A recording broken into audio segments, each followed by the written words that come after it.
Hello students, welcome to my channel. तो आज हम देखेंगे फ्लोरल डेवलपमेंट का। हम आज एबीसी मॉडल देखेंगे बेसिकली। लास्ट क्लास में हमने वर्नलाइजेशन के बारे में पढ़ा था। देखिए वर्नलाइजेशन के बारे में। और देखिए अब ये यूनिट भी, अब जो शॉर्ट नोट से ये यूनिट भी थोड़ी अब होने वाली है ख़त्म। थोड़ी क्या, पूरी होने वाली है, मतलब ख़त्म होने वाली है।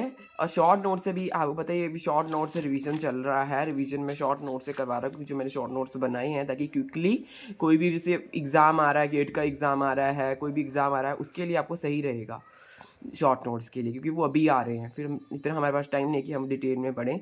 तो उन एग्ज़ाम्स के लिए आप टारगेट कर सकते हैं, है ना। सीएसआर के लिए तो है ही है ये नोट्स। तो अब सीएसआर का तो अब बाद में होगा पेपर, पर उससे पहले गेट का आएगा, तो आप उसके लिए कर सकते हैं।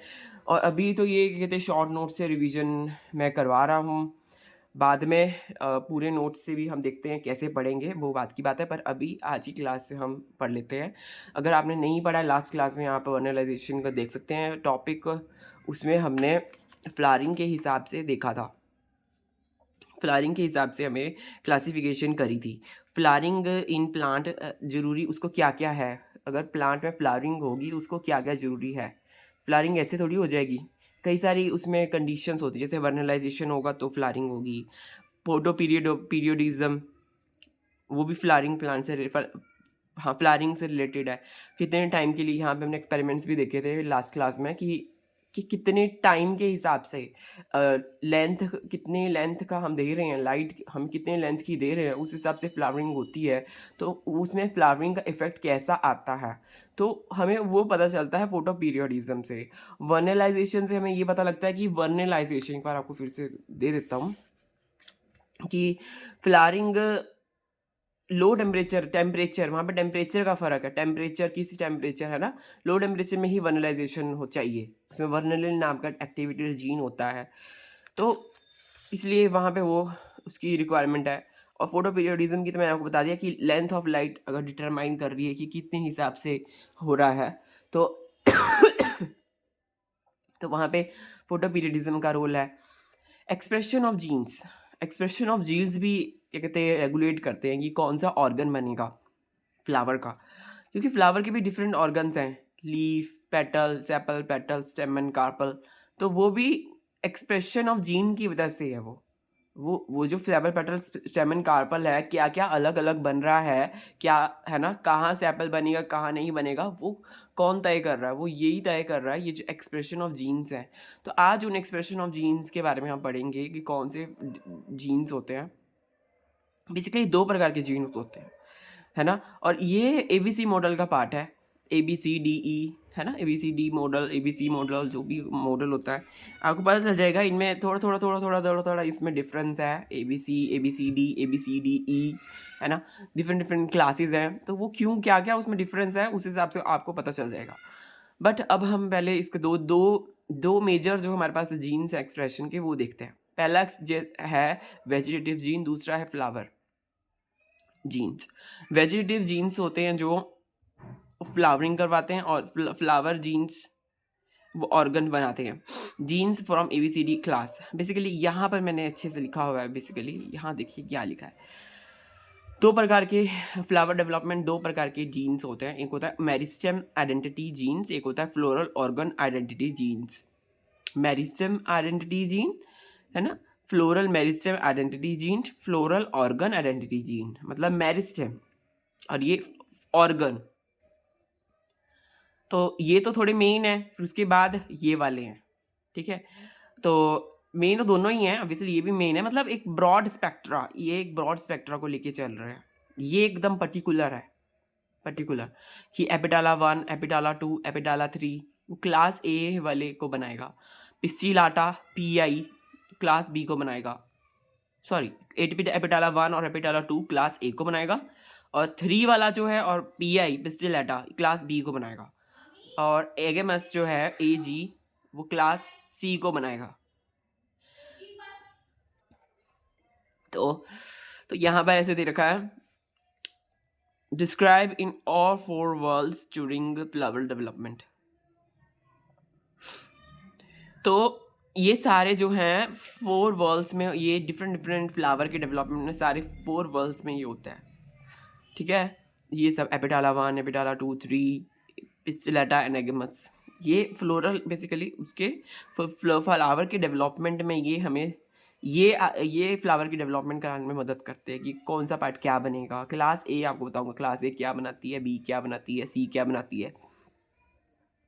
ये कंट्रोल करते हैं फ्लोरल आइडेंटिटी। फ्लोरल आइडेंटिटी कौन करता है? ये सारे जीन फ्लोरल आइडेंटिटी को my God, हाँ, फ्लोरल ऑर्गन आइडेंटिटी को ये वो करते हैं। और ये वाले जो हैं, ये वाले क्या करते हैं? गॉड, मेरे को बहुत गला ही खराब है। ये वाले जो है मेरिस्टेम आइडेंटिटी जीन्स, ये क्या करते हैं? ये करते हैं transition to shoot to floral meristem. तो शूट से फ्लावर बनाने में मदद करते हैं ये, ठीक है। लीफी, LFY लीफी, एपिटेला 1, AP1 और कॉलीफ्लावर CAL, ये सारे मेरिस्टेम आइडेंटिटी जीन्स हैं।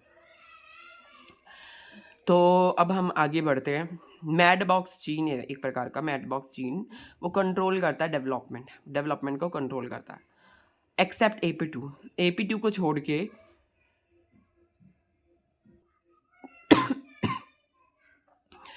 जितने भी सारे जीन्स हैं AP2 को छोड़ के 5 होम्योटिक जीन्स जो हैं एपिटाला 1, 2, 3, PI, एगमस, ये सारे मैडबॉक्स इनको कंट्रोल करता है। AP2 को छोड़ के except AP2 all are homeotic genes, sorry, हाँ, मैडबॉक्स जीन जो है वो होम्योटिक जीन्स को कंट्रोल करता है। AP2 को छोड़ के सारे जो है वो क्या है? होम्योटिक जीन्स हैं, AP2 नहीं है, ठीक है। 5 होम्योटिक जीन्स है ना, 5 होम्योटिक जीन ये जो है एपिटाला 1, 2, 3 होम्योटिक जीन तो है AP2, पर मैडबॉक्स इसको AP2 को कंट्रोल नहीं करता है। ये क्वेश्चन हम पूछ सकते हैं, तो आप इसको ऐसे कर सकते हैं, गो थ्रू कर सकते हैं इसको। बहुत ही शॉर्ट वे में मैंने आपको आगे देखिए पूरा डायग्राम में समझा रखा है कि अगर आपने नहीं अभी तक सब्सक्राइब किया है ऋषभ लाइफ साइंसेस, तो आप सब्सक्राइब कर लीजिए और अपने आपका कोई ना कोई दोस्त तो होएगा ही, आप उससे भेज सकते हैं ये मेरा चैनल, क्योंकि ऐसा तो है नहीं, अगर हम MSc में हैं तो ऑब्वियसली बहुत जनता हमारे को जानती है तो उनको आप भेज सकते हैं, तो उनका भी फ़ायदा हो जाएगा। कल आप खुद ही कल पढ़ना चाहते हैं क्या? देखिए ABC मॉडल में क्या है, ABC मॉडल में क्या होता है कि देखिए 4 प्रकार के वर्ल्स होते हैं, सेपल, पेटल, स्टेमन, कार्पल, 1, 2, 3, 4 4 प्रकार के वर्ल्स होते हैं।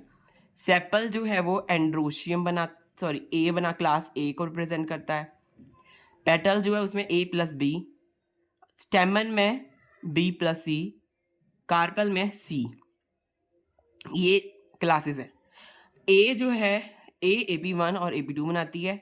B तो यहाँ पे A और प्लस दोनों A और B दोनों है, तो A तो AP1 AP2 बनाएगा और B बनाएगा AP3 PI, और यहाँ पर BC है तो B वाला बनाएगा AP3 PI, C वाला बनाएगा AG, यहाँ पर C है तो यहाँ AG बनेगा। ABC मॉडल में A जो है वो एंटागोनिस्ट होता है C का, A C को रोकता है, C A को रोकता है। अगर C प्रेजेंट नहीं है, मतलब कभी कभी क्वेश्चन में पूछते हैं कि अगर A खत्म हो गया तो क्या होगा, क्या बनेगा, तो A की जगह C आ जाएगा। A अगर एब्सेंट होगा तो C आ जाएगा, यहाँ पे C आएगा, यहाँ पर भी C आएगा, BC और यहाँ पे C, यहाँ तो BC रहेगा, यहाँ पे C रहेगा। तो यहाँ अगर A की जगह C आ जाएगा तो ये BC बन जाएगा, तो ये बनाएगा स्टेमन। BC क्या बनाता है? स्टेमन, तो यहाँ पे भी स्टेमन बनेगा। आप मेरी बात को समझ रहे होंगे, जिसने तो ये पढ़ा है ABC मॉडल पहले, उसको तो मेरी बात समझ में आ रही होगी, बस उसको रिवीजन थोड़ी सी मैं दे रहा हूँ। तो AB+C, ठीक है, तो देखिए BC बन गया, क्योंकि A की जगह क्या आ गया? C आ गया, तो क्या हो गया?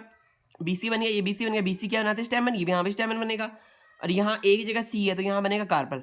तो हमारे पास क्या आएगा? अगर A एब्सेंट है तो हमारे क्या आएगा? क्या? कार्पल। स्टेमन, स्टेमन, कार्पल, ऐसा हमारे पास मॉर्फोलॉजी देखने को मिलेगी। ऐसा हमारा फ्लावर बनेगा अगर ए एब्सेंट होगा। तो ऐसे क्वेश्चन पूछता है घुमा फिरा के, कुछ किसी को एब्सेंट कर देना। मान लो अगर बी नहीं होगा तो क्या होगा, तो वहाँ पे कुछ नहीं आएगा। बी नहीं होगा तो सी का सी रहेगा, ए का ए रहेगा, यहाँ पे कल्ला रहेगा ए, तो सेपल बनेगा, यहाँ पे भी सेपल बनेगा, यहाँ कार्बल बनेगा, यहाँ पे कार्बल बनेगा। सेपल सेपल कार्बल कार्बल, अगर बी एब्सेंट होगा। सी एब्सेंट होगा तो यहाँ पे सी की जगह आएगा ए, तो यहाँ कोई फर्क नहीं पड़ेगा, यहाँ पे इसमें भी कोई फर्क नहीं पड़ेगा। सेकंड वर्ल में पहले सेपल बनेगा, फिर पेटल बनेगा, फिर दोबारा से पेटल बनेगा, और यहाँ पे सेपल बनेगा क्योंकि सी एब्सेंट है। तो ऐसे घुमा फिरा के क्वेश्चन पूछते हैं इसमें। इफ ऑल, अगर सारे ही होम्योटिक जीन जो है वो म्यूटेट हो जाएंगे तो क्या होगा, तो स्यूडो फ्लावर बनेगा।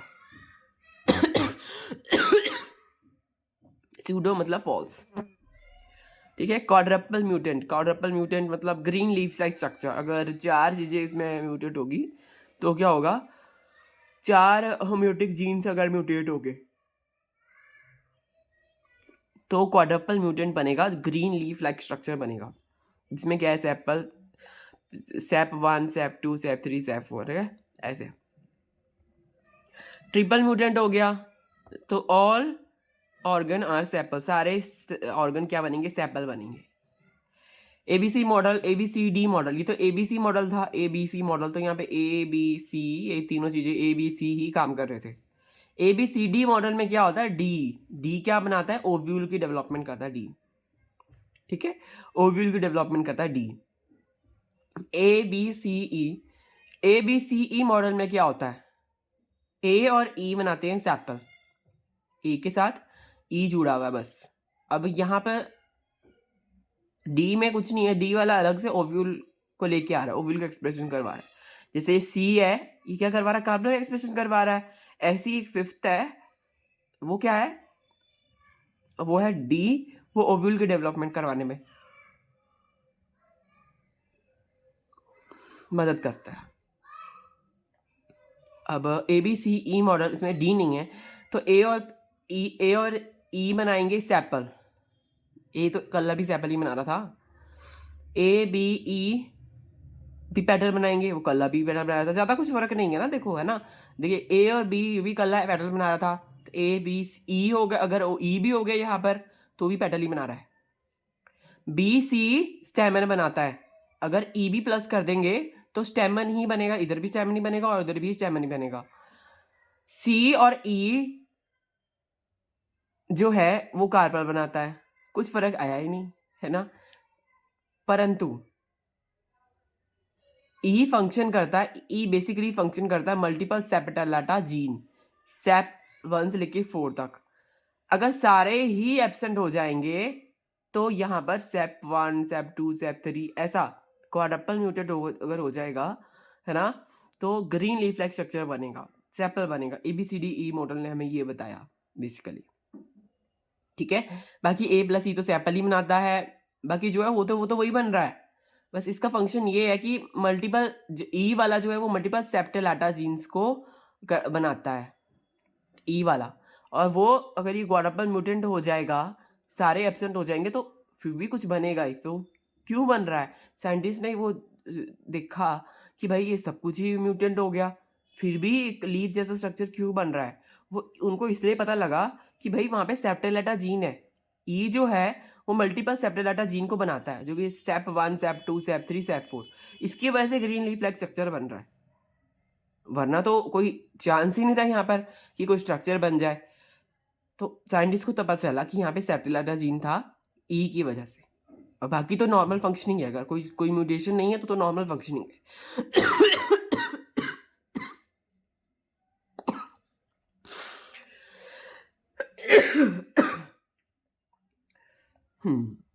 It's okay. देखिए अब ई, देखिए ई का मैंने आपको फंक्शन बता दिया।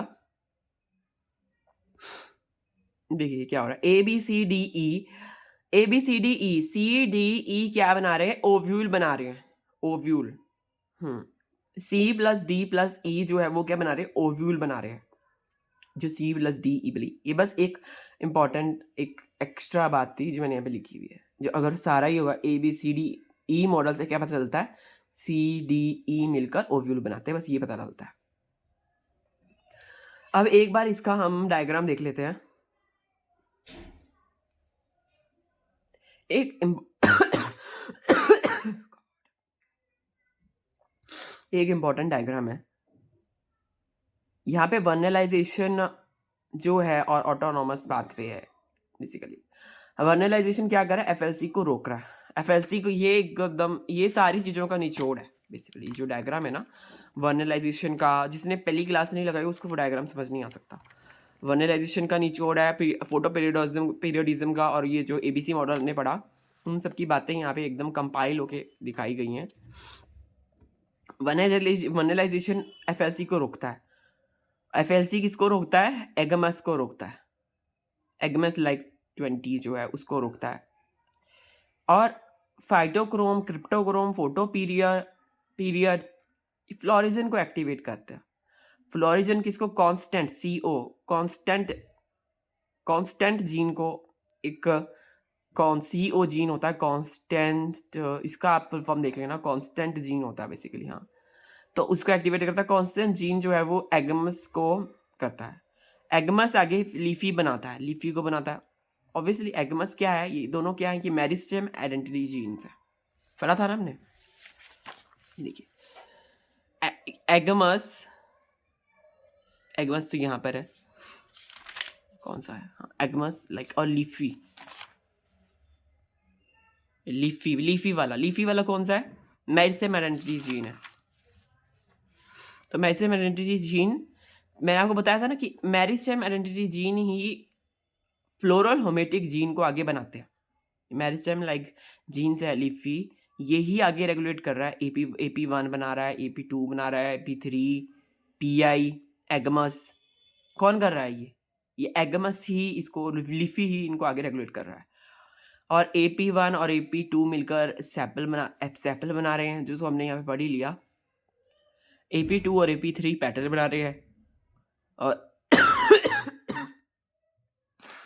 AP3 और PI और एगमस, ये तीनों मिलकर AP3 PI एगमस ये मिलकर बना रहे सेमन, और कल्ला एगमस वो बना रहा है कार्पल। यहाँ पे आप वही चीज़ मैंने समझाई है, तो सारा कंपाइल करा हुआ है बस, और कुछ नहीं है। और GA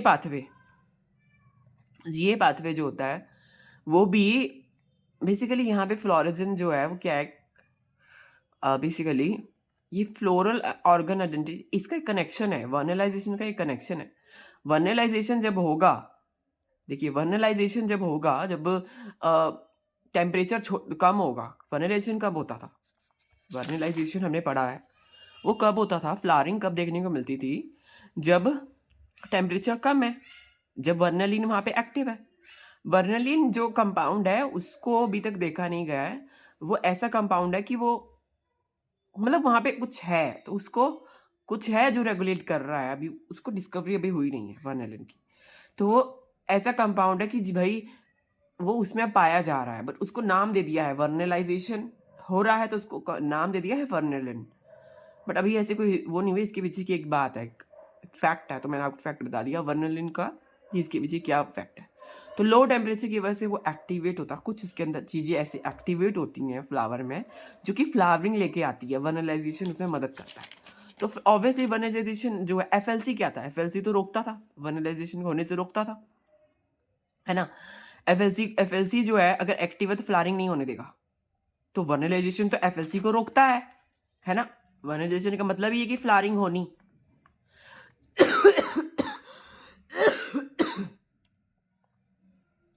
बट क्या हो गया कि फिर जब फ्लावरिंग होगी तो बेसिकली आगे के फ्लावरिंग होने का मतलब क्या है, फ्लावरिंग ऐसी हवा में थोड़ी हो जाएगी जब तक जीन्स एक्टिवेट नहीं होंगे। FLC का काम क्या है, एगमस को रोकना। एगमस तो आपको मैंने बताया, पता ही है, देखिए फ्लोरल ऑर्गन आइडेंटिटी जीन है, तो वो तो फ्लावर के ऑर्गन्स बनाने में मदद करता है। तो गहराई की बात आप समझ लीजिए, हाँ जो मैं आपको समझाने की कोशिश कर रहा हूँ, FLC का मेन काम यही है, जब तो वर्नलाइजेशन नहीं है तब FLC का काम यही है, ये दुश्मन क्या कहते हैं, एगमस को रोक रहा है, फ्लावरिंग नहीं चाहता ये, ठीक है। परंतु इसका भी ऊपर बाप बैठा है वर्नलाइजेशन, जब ठंडा मौसम होगा तो इसको ये ख़त्म वर्नलन ये एफएलसी ख़त्म हो जाएगा, ठीक है। जब ये ख़त्म हो जाएगा तब ऐसे जीन एक्टिवेट होंगे जो फ्लावर की डेवलपमेंट कराने में मदद करते हैं। तो यहाँ पर जो ये फ्लावर की डेवलपमेंट कराने में मदद कर रहे हैं वो है meristem identity genes. Meristem identity genes आगे वो वाले जीन्स बनाएंगे floral homeotic organ identity genes, flower के ऑर्गन बनाने वाले जीन्स। मेरिस्टेम और आइडेंटिटी जीन से आप इसे समझ सकते हैं ना, जो मेरिस्मेटिक टिश्यू होते हैं वही तो काम कर रहे हैं, बेस तो वही है ना। इनको एक्टिवेट किसने कराया? इनको मेरिस्टेम ऑर्गन आइडेंटिटी जीन्स को इन्होंने, ये कांस्टेंट जो है, फ्लोरिजन जो है ना, ये सब जो हमारा पूरा लाइट को हार्वेस्ट करने का कंपोनेंट्स हैं, जो phytochrome, cryptochrome, photo periodism, basically कितने टाइम के लाइट हो गई है ना। तो वो सब तो हमें पता है कि भाई हाँ वो तो लाइट, वो तो टेक्निकल बात है कि फोटो उसके अंदर के टेक्निकल ऑर्गन कौन से है जो लाइट को हार्वेस्ट करे। फिर लाइट हार्वेस्ट होके हो क्या रहा है आखिर में? जीन्स एक्टिवेट हो रहे हैं। जीन्स एक्टिवेट हो रहे हैं क्योंकि वो फिर उसमें वर्नलाइजेशन भी हो रहा है, ये वर्नलाइजेशन भी हो रहा है। वर्नलाइजेशन होना, जीन एक्टिवेट होना, लाइट मिल रही, फिर वो सारा क्या एक कंपाइल वे होके वो मेरिस्टेम ऑर्गन आइडेंटिटी जीन्स जो हैं उनको एक्टिवेट करवा रहे हैं। कांस्टेंट जीन है, ये भी एक्टिवेशन करवाने में मदद करता है मेरिस्टेम आइडेंटिटी जीन्स को। तो फिर जब मेरिस्मेटिक एक्टिविटी होगी तो अल्टीमेटली फ्लोरल ऑर्गन है, फ्लावर के जो ऑर्गन बनाने वाले हैं, ये क्या है? ये सेपल क्या है? ये ऑर्गन है, फ्लावर का ऑर्गन है। पेटल क्या है? फ्लावर का ऑर्गन है। स्टेमन भी फ्लावर का ऑर्गन है, कार्पल भी है। तो ये सब मेरिस्टेम जो है, मेरिस्टेम आइडेंटिटी जीन वहां से इनको सिग्नल दे रहा है, सिग्नलिंग है एक प्रकार की ये भी। तो हमारा क्या बन रहा है? सेपल, पेटल, स्टेमन, कार्पल, जो फ्लावर के ऑर्गन है वो हमारे बन रहे हैं। तो वर्नलाइजेशन सब कुछ जैसे कंबाइंड वे में, ये सारा हमने तो अलग अलग पढ़ा। हमने सबसे पहले हमने, अगर हम बात करें, देखिए सेंसरी फोटोबायोलॉजी जब मैंने पढ़ाना शुरू करा तो उसमें हमने पहले कंपोनेंट्स पढ़े, फाइटोक्रोम पढ़ा, क्रिप्टोक्रोम पढ़ा, फोटो पीरियोडिज्म, ये सब पढ़ा। कुछ थे रेड लाइट को वो करने वाले, हार्वेस्ट करने वाले, कुछ थे ब्लू लाइट को पकड़ने वाले, जो ब्लू लाइट के रिसेप्टर्स है। तो ये तो एक टेक्निकल जो है, मैकेनिकल चीज़ है, ये तो मैकेनिकल चीज़ है जो लाइट को पकड़ रहे हैं और अपना अपना काम कर रहे हैं। इसमें भी सिग्नलिंग है बीच में। फिर हमने पढ़ा वर्नलाइजेशन कैसे होता है।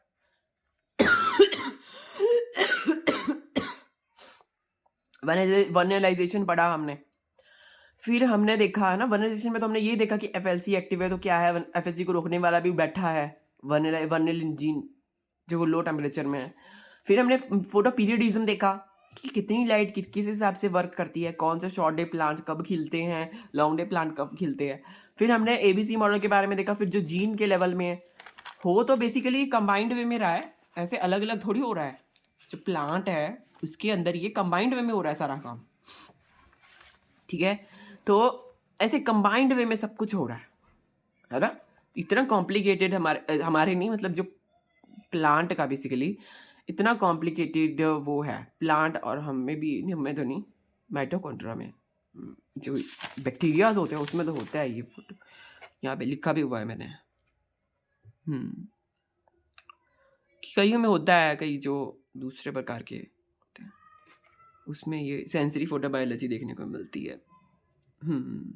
जिनकाइनेस डोमेन बैक्टीरिया में, प्लांट में है ना, कई बैक्टीरियाज में, सॉरी हमें तो नहीं, ऑब्वियसली हमें तो नहीं, इसमें देखने को मिलता है। तो प्लांट्स में इतना कुछ यहाँ पे इतना कॉम्प्लिकेटेड वे में हो रहा है। तो ये एक प्रकार का पूरा कंपाइल्ड वे में मैंने फ्लो चार्ट यहाँ पे बना रखा है।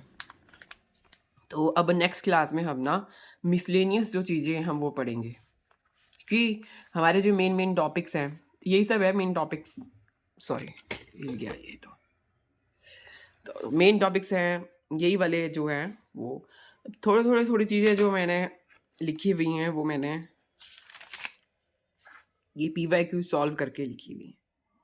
बेसिकली थोड़ा बहुत पॉइंट्स मैंने लिखे हुए हैं इंपॉर्टेंट, तो इनको भी मैं एक बार आपको बता दूंगा। जो मैंने पॉइंट लिखे हुए हैं, थोड़े मैंने स्ट्रेस बायोलॉजी के बारे में भी इसमें लिखा हुआ है, स्ट्रेस बायोलॉजी से रिलेटेड पॉइंट्स भी मैंने इसमें लिखे हुए हैं। तो आज के लिए अब हम इतना ही पढ़ेंगे। कंपाइल्ड हो गया सारा सेंसरी फोटोबायोलॉजी जो भी हमने पढ़ा था, उससे रिलेटेड इंपॉर्टेंट चीज़ें हमने कर ली है कंपाइल। ये तो अभी शॉर्ट नोट्स ही है। तो वो मैं आपसे डिस्कस करूँगा कि लॉन्ग कंटेंट कैसे आएगा। तो आप बस ट्यून्ड रहें, आप सब्सक्राइब कर लीजिए चैनल को, सब्सक्राइब कर लीजिए और शेयर करें अपने फ्रेंड्स के साथ, उनको भी थोड़ा मदद मिले क्योंकि ऑब्वियसली आप जानते तो होंगे अपने फ्रेंड्स, कोई तो होगा ही, ऐसा तो है नहीं, है ना? एक व्यक्ति काफ़ी लोगों से उनकी जानकारी होते हैं, है ना? वही कई सारे जानकार होते हैं एक व्यक्ति के। तो आप शेयर कर सकते हैं और आप लाइक करें, कमेंट करें ज़रूर, ठीक है? और ठीक है friends, bye bye, have a nice day.